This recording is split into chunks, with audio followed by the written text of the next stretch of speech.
आज आम्ही संत ज्ञानेश्वर माऊली प्रतिष्ठान चे सर्व कार्यकारिणी सदस्य आणि जे सगळे वारकरी मंडळी आहेत ते उद्यान विभागाचे जे उपायुक्त आहेत त्यांना भेटण्यासाठी आज आम्ही या ठिकाणी पालिकेमध्ये आलो होतो। गेल्या 5-6 महिन्यापासून या ठिकाणी आपला जो वृक्ष छाटणीचा अर्ज आहे तो प्रलंबित असल्या कारणामुळे जे मंदिराचं काम जे आहे ते अर्धवट स्थितीमध्ये तसंच राहिलेलं आहे। अनेक वेळा अर्ज करून देखील त्याची दखल न घेतल्यामुळे आज नाईलाजाने सर्व हे जे शिष्टमंडळ आहे त्यांना घेऊन पालिकेमध्ये येण्याची ही वेळ आलेली आहे।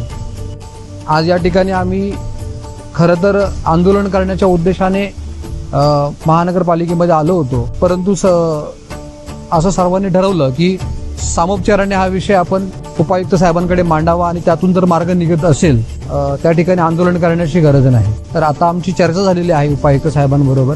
उद्यापासूनच प्रस्ताव सादर करण्याची प्रक्रिया जी आहे ती सुरू होणार आहे। मला असं वाटतं की येणाऱ्या कालखंडामध्ये जे मंदिराचं काम जे अडलेलं आहे त्या एका वृक्ष छाटणीच्या कामामुळे तर लवकरच ते पूर्ण होईल आणि मंदिर निर्माणाचं जे काम चालू आहे त्याला गती प्राप्त होईल, ते पूर्ण होईल असा ठाम विश्वास आहे।